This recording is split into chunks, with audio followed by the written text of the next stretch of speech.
오늘 마가복음 1장 1절로 15절까지 말씀 한번 같이 읽도록 하겠습니다. 시작. 하나님의 아들 예수 그리스도의 복음의 시작이라. 선지자 이사야의 글에 보라, 내가 내 사자를 내 앞에 보내노니 그가 내 길을 준비하리라. 광야에 외치는 자의 소리가 있어 이르되 너희는 주의 길을 준비하라. 그의 오실 길을 곧게 하라. 기록된 것과 같이 세례 요한이 광야에 이르러 죄 사함을 받게 하는 회개의 세례를 전파하니 온 유대 지방과 예루살렘 사람이 다 나아가 자기 죄를 자복하고 요단강에서 그에게 세례를 받더라. 요한은 낙타 털옷을 입고 허리에 가죽띠를 띠고 메뚜기와 석청을 먹더라. 그가 전파하여 이르되 나보다 능력 많으신 이가 내 뒤에 오시나니 나는 굽혀 그의 신발끈을 풀기도 감당하지 못하겠노라. 나는 너희에게 물로 세례를 베풀었거니와 그는 너희에게 성령으로 세례를 베푸시리라. 그때 예수께서 갈릴리 나사렛으로부터 와서 요단강에서 요한에게 세례를 받으시고 곧 물에서 올라오실새 하늘이 갈라짐과 성령이 비둘기같이 자기에게 내려오심을 보시더니 하늘로부터 소리가 나기를 너는 내 사랑하는 아들이라 내가 너를 기뻐하노라 하시니라. 성령이 곧 예수를 광야로 몰아내신지라. 광야에서 40일을 계시면서 사탄에게 시험을 받으시며 들짐승과 함께 계시니 천사들이 수종들더라. 요한이 잡힌 후 예수께서 갈릴리에 오셔서 하나님의 복음을 전파하여 이르시되 때가 찼고 하나님의 나라가 가까이 왔으니 회개하고 복음을 믿으라 하시더라. 아멘. 왜 성경은 사복음서, 예수님의 행적을 네 분이 기록하도록 하셨을까요? 하나님께서 네 명의 저자를 택하셔서 하나님이 어떤 분인지, 그 아들 예수 그리스도가 어떤 분인지를 기록하게 하셨을까요? 복음서가 전하는 대상이 달랐고 또 저자의 이 영적 체험이 달랐기 때문입니다. 어쩌면 우리는 마태라고 하는 세리 출신의 마태, 그는 유대인으로부터 사람 대접 못 받았던 사람이에요. 그러나 그는 동족 유대인을 향하여 자기의 신분을 거침없이 드러내고 세리 마태가 기록했다고 본인 스스로 마태복음을 기술하고 있습니다.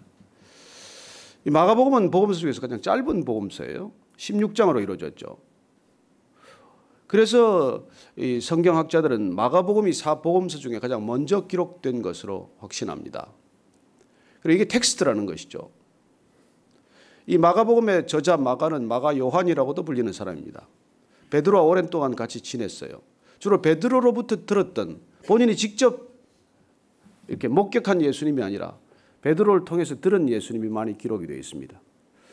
그는 예수님의 말씀보다도 예수님의 행적에 초점을 두고 있습니다. 그가 전하고자 했던 대상들이 주로 로마인들이었죠. 우리는 마가를 따라가면서 긴박하게 움직이는 예수님을 보게 됩니다.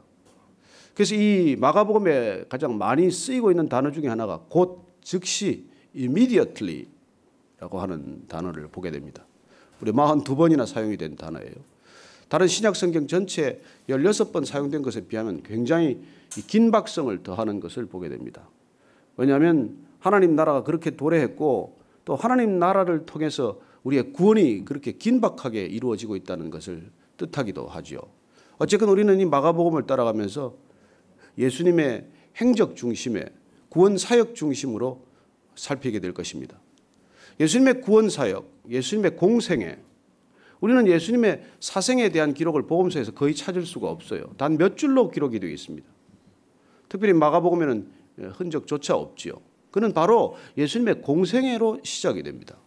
그리고 예수님께서 33년 또는 36년 살았다고 하는 여러 가지 추측이 있지만 성경, 특별히 이 복음서는 예수님의 공생애에 집중을 하고 있지 그 이전의 삶은 거의 기록을 남기지 않았습니다. 이상하지 않습니까? 세상의 위인전이라든지 위대한 사람들의 행적을 기술하는 책들이 왜 어린 시절, 젊은 시절 남달랐던 모습들을 기록하지 않았겠어요? 그러나 성경은, 복음서는 그 부분에 주목하지 않습니다. 예수님의 공생애가 어떻게 시작이 되었고 그 공생애는 어떻게 마무리 지어졌느냐에 초점을 오직 맞추고 있을 뿐입니다. 그래서 마가복음은 바로 예수님의 세례로부터 시작이 되는 것이죠. 왜 예수님께서 세례를 받아야 합니까? 세례란 죄 있는 사람이 받는 것이죠.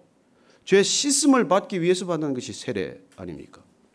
그런데도 오늘 마가복음의 첫 장은 예수님의 세례로부터 시작된 이 공생애를 기록하는 것으로 그 복음서가 시작이 됩니다. 오늘 1장 1절은 보면은 다시 한번 읽을까요? 시작. 하나님의 아들 예수 그리스도의 복음의 시작이라. 사실 이 한 절 속에 모든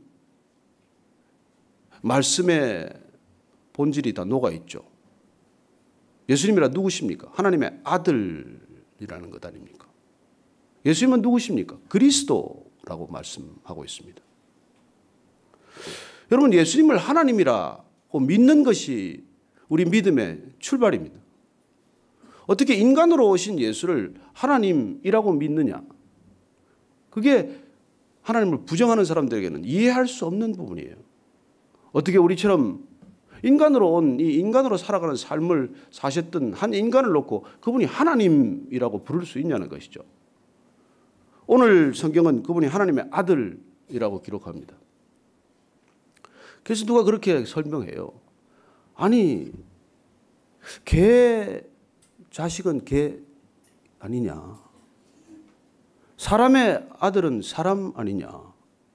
하나님의 아들이 하나님이라고 부르는 게 뭐가 그렇게 불편하냐? 여러분, 하나님의 아들은 하나님이에요. 그래서 예수님께서 하나님의 아들로 오셨다는 이 부분에 대해서 우리가 믿음으로 고백하는 것이 신앙의 출발점이고 사실 전부예요. 그분은 하나님이다. 그리고 예수님을 그 뒤에 그리스도라고 부르는 것, 이게 신앙의 고백이다라는 것이죠. 예수가 그리스도다. 예수가 메시아다. 그리스도란 메시아라고 하는 히브리어를 다시 또 이렇게 부른 것이죠. 크리스토스, 헬라어입니다. 크라이스트, 영어로 그렇게 말하죠. 그 예수님이 하나님의 아들이시고 그분이 메시아다. 여러분이 이런 고백을 할 수 있으면 우리 신앙의 전부가 사실 들어있는 고백이죠. 여기로부터 시작되는 것이 복음이라는 것입니다. 복음은 굿뉴스죠. 좋은 소식 아닙니까? 옛날에 뭐 아테네와 예를 들어 스파르타가 싸웠을 때 어느 쪽 전승을 알리는 소식을 놓고 유앙겔리온, 좋은 소식이다, 굿뉴스다, 복음이다 그렇게 말하는 것이죠. 승리의 소식이었습니다. 우리에게는 예수님께서 승리하셨다, 예수님께서 구원하셨다, 예수님께서 오셨다, 이게 복음의 시작이라는 것이죠. 여러분, 하나님이 이 땅에 오셨다, 구원하러 오셨다, 이것보다 더 좋은 뉴스는 없습니다. 우리가 아침에 눈을 뜨고 어떤 뉴스를 들어보더라도 하나님이 이 땅에 오셨다, 우리를 구원하러 오셨다, 그 뉴스보다 좋은 뉴스는 없다는 것이죠.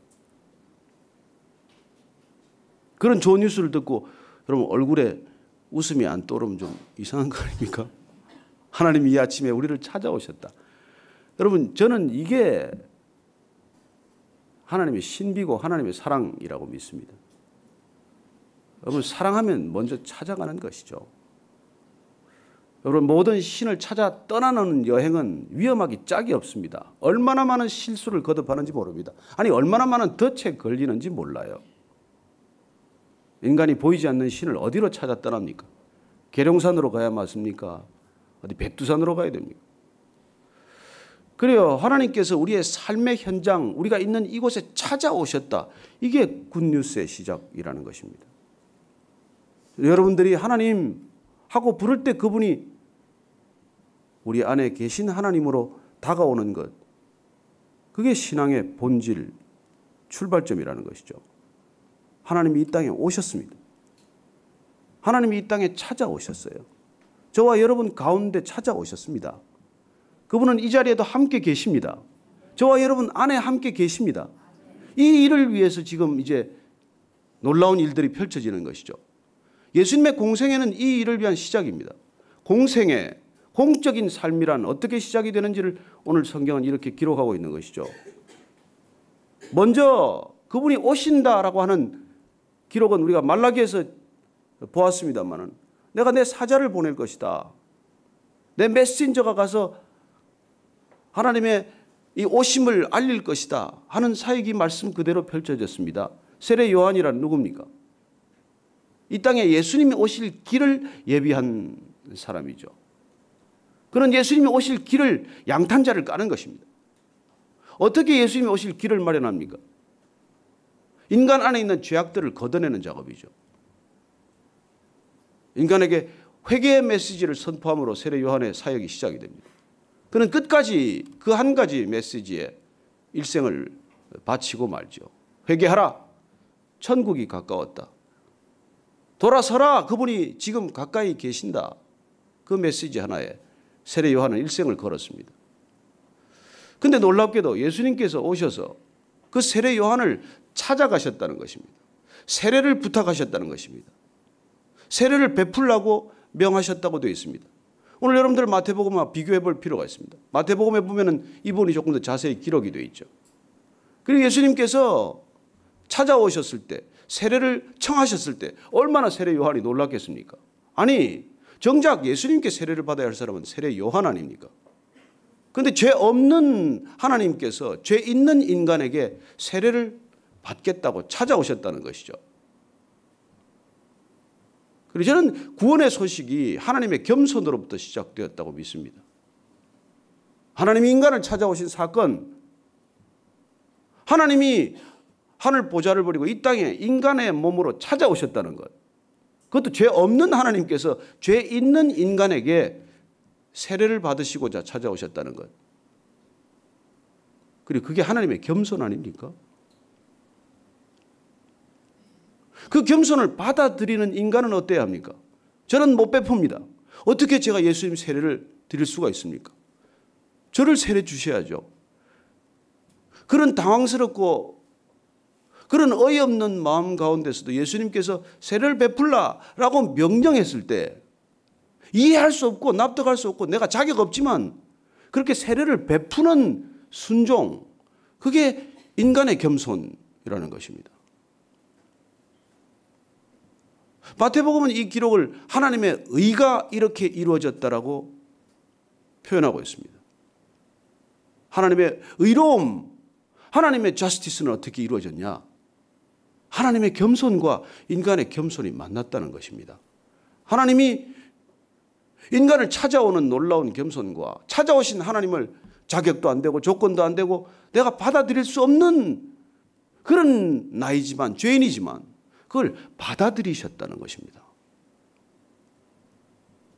그래요. 하나님이 놀랍게도 이 땅에 찾아오셨고 세례를 자청하셨고 그 세례를 세례 요한이 그냥 베풀었다는 것입니다. 그렇게 찾아오신 하나님의 겸손과 하나님의 명령에 순종하는 인간의 겸손이 만났을 때 하나님의 의가 이루어졌고 그 의가 이루어졌을 때 하늘이 열렸다라고 표현합니다. 그렇게 하늘이 열리면서 하늘에 음성이 들렸습니다. 성령이 비둘기같이 임하고 그리고 하늘로부터 소리가 들린 것이죠. 성삼위 하나님이 이렇게 아름답게 현존하는 모습은 성경에 2번 기록이 됩니다. 나중에 변화산 사건에서 그런 사건이 또 일어나죠. 그래요. 하나님께서 이 땅에 오셔서 세례를 받는 일로 공생애를 시작하셨다는 이 기록을 놓고 우리는 이걸 메시아의 대관식, 코로네이션, 예수님께서 메시아의 즉위하는 대관식에 비유합니다. 여러분, 이 땅에 사장이 취임해도 취임식이 요란하고 대통령이 취임해도 국회의사당에 수많은 사람들을 불러놓고 오랜 시간 의식이 치러지는데 예수님이 이 땅에 오셔서 메시아로 취임하는 식이 이렇게 이루어졌다는 것입니다. 마치 그분이 마국간에 오셔서 말구유에 태어났듯 그의 대관식조차 이렇게 세례 요한과 요단강에 들어가서 이렇게 대관식이 이루어지고 있다는 것이죠.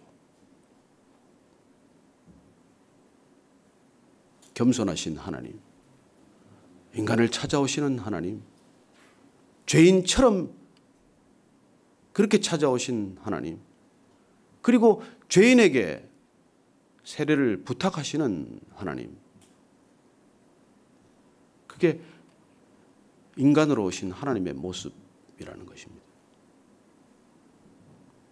이분이 예수 그리스도이십니다. 그래서 이분을 안다는 것, 이분을 믿는다는 것, 이분을 따른다는 것, 그건 마치 이분이 공생애를 시작하셨듯이 그렇게 삶을 시작한다는 뜻입니다. 그래서 우리가 예수 그리스도를 안다고 말할 수 있다면, 그분을 믿는다고 고백할 수 있다면, 그분과 날마다 동행한다고 우리가 공언할 수 있다면 이런 삶으로 시작이 되어야 한다는 얘기죠. 이 세상은 교만의 극치입니다. 지식이 있는 사람은 지식이 있다고 교만하고, 돈이 있으면 돈 좀 생겼다고 교만하고, 권력을 쥐면 권력을 좀 쥐었다고 얼마나 교만한지 모릅니다. 그러나 정말 우리가 예수님을 만났다, 내가 예수님을 따르겠다, 내가 따르고 있다라고 고백한다면 그 삶의 출발부터 우리는 겸손으로 시작이 된다는 것입니다. 오늘 그렇게 오신 분은, 세례 요한이 그렇게 소개를 하죠. 나는 물로 세례를 베풀지만 그분은 성령으로 세례를 베푸실 것이다 라고 말합니다. 그리고는 물 세례와 성령 세례를 함께 받았습니다. 아니, 그렇게 받지 않으면 어떤 공적인 삶도 시작이 되지 않습니다. 우리가 예수님을 따른다는 것은 예수님처럼 공생애가 시작이 되었다는 뜻입니다. 이 땅의 공생애는 공적인 내가 자리나 지위에 취임해서가 아니고, 예수님을 만났을 때 우리는 공생애가 시작이 되는 것이죠. 그분이 마치 세례를 받고 하늘로부터 성령이 임하는 것을 보았고, 그리고 아버지의 음성을 들음으로 그분의 공생애가 시작이 되었듯 우리의 공생애도 그렇게 시작이 되어야 한다는 말씀입니다. 하늘로부터 소리가 들렸는데 그 소리는 무엇입니까? 11절 말씀 한 번 더 읽습니다. 시작. 하늘로부터 소리가 나기를 너는 내 사랑하는 아들이라 내가 너를 기뻐하노라 하시니라. 하나님의 음성, 분명한 음성을 기록한 바로 이곳 한번 주목해서 보시길 바랍니다. 그리고 우리의 삶이 어디서부터 시작이 되어야 하는지, 예수님을 믿는 생애는 어디서부터 시작이 되는지를 다시 한번 가슴에 새길 수 있게 되기를 바랍니다. 그건 하나님의 음성으로부터 시작이 된다는 것입니다. 하나님의 그 음성, 그 고백으로부터 시작이 된다는 것입니다. 하나님의 고백은 무엇입니까? 예수님을 향한, 예수님께 메시아직을 허락하시면서 들려드리는 하나님의 고백, 이게 내가 너를 사랑하노라, 내가 너를 기뻐하노라 하는 하나님의 고백이라는 것입니다. 이 고백 때문에, 이 음성 때문에 예수님은 십자가까지 흔들림 없이 걷게 됩니다. 어떻게 십자가를 질 수 있습니까? 하나님이 사랑하시기 때문에. 어떻게 십자가까지 끝까지 갈 수 있습니까? 하나님이 나를 기뻐하시기 때문에. 어떻게 그분은 이 고난의 시간을 끝까지 완주할 수 있습니까? 내가 사랑받는 자로 살기 때문에, 내가 빼앗기지 않는 기쁨으로 살기 때문에 끝까지 십자가까지 갈 것입니다. 저는 모든 크리스천들이란 이 음성으로부터 공생애를 시작해야 한다고 믿습니다. 이걸 듣지 못하면 우리는 끝까지 완주할 수가 없어요. 여러분, 우리가 남편의 사랑이 흔들리면 가정도 흔들려요. 부모의 사랑이 흔들리면 자녀들의 일생 전체가 흔들립니다. 마찬가지로 우리가 크리스찬으로 산다는 것은 이 변함없는 하나님의 사랑, 결코 줄어들지 않는 하나님의 기쁨, 이걸로 시작이 되지 않으면 어떤 생애도 끝까지 갈 수 없어요. 왜 수많은 사역자들이나 교역자들이나 목회자들이 넘어집니까? 이 음성으로부터 멀어졌기 때문이죠. 세상 길을 간다는 것과 하나님의 길을 간다는 게 무슨 차이가 있습니까? 먹는 게 차이가 있습니까? 입는 게 차이가 있습니까? 무슨 대단한 차이가 있겠어요? 오직 한 가지 차이, 하나님께서 나를 사랑하는 자로 불러주셨고 받아주셨다는 것. 내가 무슨 일을 하든 하나님이 나를 기뻐하신다는 것. 그 믿음으로 사느냐, 아니면 그 믿음을 없이 사느냐는 그 차이밖에 더 있습니까? 하나님께서 내가 너를 사랑한다는 이 음성이 들리지 않으면 우리는 사랑의 대용품을 찾을 거예요. 인간은 본질적으로 뿌리째 사랑받지 않으면 못 사는 존재이기 때문입니다. 그래서 수많은 인간들이 사랑의 대용품으로 발견한 게 뭐예요? 뭘 추구하고 살아갑니까? 돈이죠. 섹스죠. 권력이죠. 왜 그게 미칩니까, 사람들이? 사랑받는다는 믿음이 없으니까. 사랑한다는 음성을 못 들었으니까. 왜 자기를 과시합니까? 왜 자기를 드러내려고 합니까? 왜 그렇게 자기 존재의 인정에 목말라 합니까?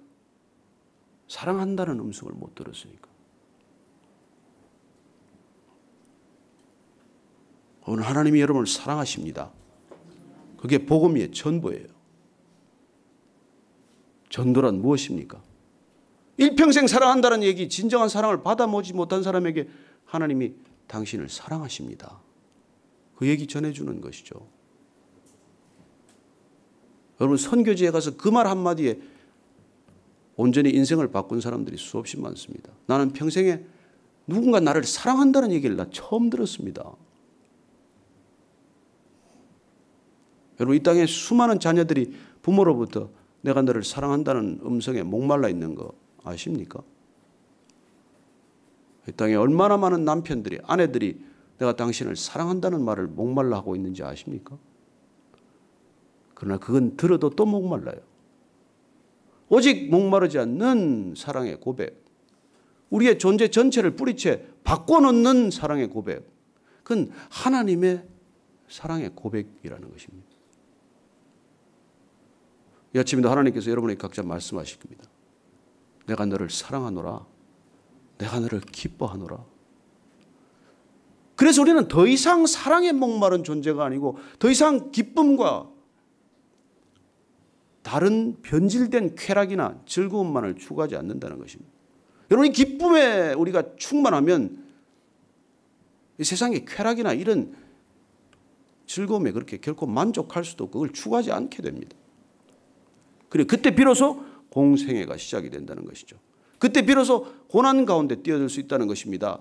그때 비로소 성령께서 광야로 데려갈 수 있다는 것입니다. 광야에 데려가서 우리가 마태복음을 보면 세 가지 시험을 받죠. 돌이 떡이 되게 하라. 성전에서 뛰어내리라. 만국의 보화를 줄 테니까 내게 절하라. 그러나 하나님의 말씀으로, 하나님의 사랑으로 다 이겨내는 것을 보게 됩니다. 여러분, 이 땅에 수많은 유혹들을 무엇으로 이기겠습니까? 돈과 성과 권력과 자기 인정과 자기 성취감과 그 모든 것들의 유혹을 어떻게 이겨내고 끝까지 우리가 하나님과 동행할 수 있겠습니까? 이 음성에 우리가 귀를 기울여야 한다는 것입니다. 아침마다 예배 자리에 나와서 무슨 얘기를 먼저 듣겠습니까? 여러분, 사랑받으러 오는 게 아니에요. 사랑받기 위해서, 기뻐하는 존재가 되기 위해서 우리가 기도하고 우리가 이 어려운 신앙의 가시밭길을 가는 게 아니라는 것입니다. 하나님께서 우리를 사랑하시기 때문에, 나를 기뻐하시기 때문에 우리는 자유함으로 이 길을 간다는 것입니다. 예수님께서 마지못해 가신 걸음이 없습니다. 어떤 고난과 어떤 어려움이라고 할지라도 기쁨 가운데 걸어가셨고 사랑받는 자로, 사랑하는 자로 그 길을 완주하셨다는 것입니다. 우리의 끝은 십자가를 지는 걸 거예요. 그러나 그 십자가를 지기 전에, 공생애가 시작되기 전에, 우리가 적어도 크리스찬이라고 말하기 전에 우리는 하나님의 이 사랑의 고백, 기쁨의 고백을 들어야 한다는 것입니다. 저는 이 아침에 여러분들이 이 고백에 다시 한번 마음이 열리기를 바라고 눈물이 샘솟듯 솟아나게 되기를 축원합니다. 이 고백을 듣고 눈물을 흘리지 않을 수가 있습니까? 이 고백 가운데 우리가 전율하지 않을 사람이 있습니까? 그래서 오늘 14절 15절 말씀을 보면 요한이 잡혔다는 것을 알았습니다. 나를 세례를 주었던 요한, 그리고 예수님께서는 갈릴리에 오셔서 드디어 복음을 전파하시는 공적인 생애 사역을 시작하십니다. 이르시되 때가 찼고 하나님의 나라가 가까이 왔으니 회개하고 복음을 믿으라 라고 말씀하십니다. 세례 요한이 선포했던 메시지와 동일 선상에 있는 메시지로 시작이 되는 것이죠. 그러나 오늘 우리가 이 마가복음을 시작하면서 예수님께서 들었던 이 말씀, 하늘로부터 울렸던 이 음성이 우리 각자에게 일평생 지워지지 않는 음성 되기를 바라고, 그리고 이 하나님의 고백이 너무나 충격적이어서 더 이상 어떤 것들로부터 인정받고자 하는 욕구로부터 자유스럽게 되기를 축원합니다. 그래서 우리는 더 이상 사랑에 목마르지 않고 누군가 우리에게 붙여주신 사람들을 사랑하고 끝까지 기쁨으로 이 길을 완주할 수 있게 되는 것이죠. 예수님께서 광야에서 고난받을 때 천사들의 수종을 받습니다. 성령에 이끌려 광야로 가십니다. 그리고 여러분들이 고난 가운데로 가더라도 성령님께서 인도하셨다는 것을 믿게 되기를 바랍니다. 그래, 오늘 아침 우리가 기도할 것은, 하나님 다시 한번 이 음성이 들리게 하여 주옵소서. 그리고 이 땅 가운데 한 번도 사랑받는다는 느낌 가져보지 못한 사람들에게 하나님, 우리를 메신저로 보내실 때 가서 우리가 이 복음 전할 수 있게 하여 주옵소서. 당신은 사랑받는 사람입니다. 하나님께서 당신을 사랑하십니다. 그렇게 전할 수 있는 오늘 하루 우리의 삶이 되게 하여 주옵소서. 함께 기도하겠습니다. 하나님 아버지, 저희들이 공생애를 걷기 시작했습니다. 날마다 주의 걸음을 따르는 우리 모두가 하나님께서 우리 각자를 향하여 하신 말씀, 내가 너를 사랑하노라, 내가 너를 기뻐하노라, 이 놀라운 하나님의 음성, 하나님의 고백이 들리게 하여 주옵소서. 하나님께서 나를 사랑하시기 때문에 내가 어떤 사람의 사랑으로부터도 목마르지 않게 하시고, 오히려 목마른 사람들을 향하여 주님의 사랑을 전할 수 있는 자로 살게 하시고, 날마다 주의 사랑, 값없이 받은 사랑, 끊임없이 흐르는 주의 사랑, 차고 넘치는 하나님의 기쁨, 이것을 흘려보내는 우리가 되게 하시고 전할 수 있는 우리가 되게 하여 주옵소서.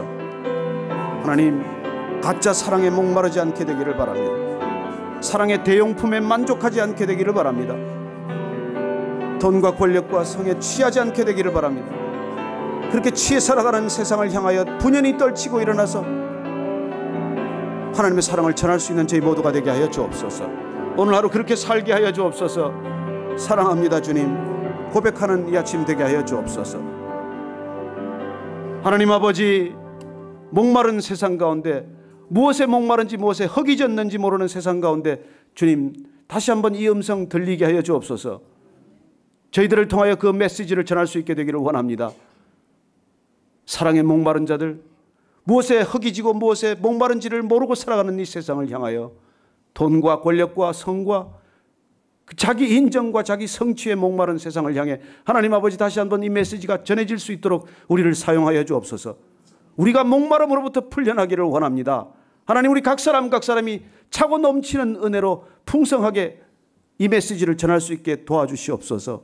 오늘도 우리가 걷는 걸음마다, 우리가 입술을 열어 전하는 메시지마다 하나님의 사랑과 하나님의 기쁨이 전해지는 오늘 거룩한 하루 되게 하여 주옵소서.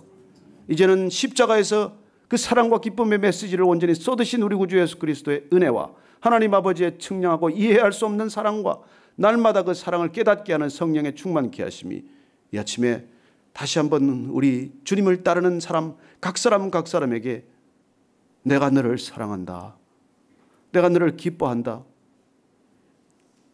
이 음성 들리기를 원하고, 이 음성 듣고 다시 한번 분연히 떨치고 나서 세상을 향해 걸어가기를 소망하는 이 자리에 고개 숙인 모든 믿음의 사람들 위해 지금부터 영원까지 함께 하시기를 축원하옵나이다. 아멘.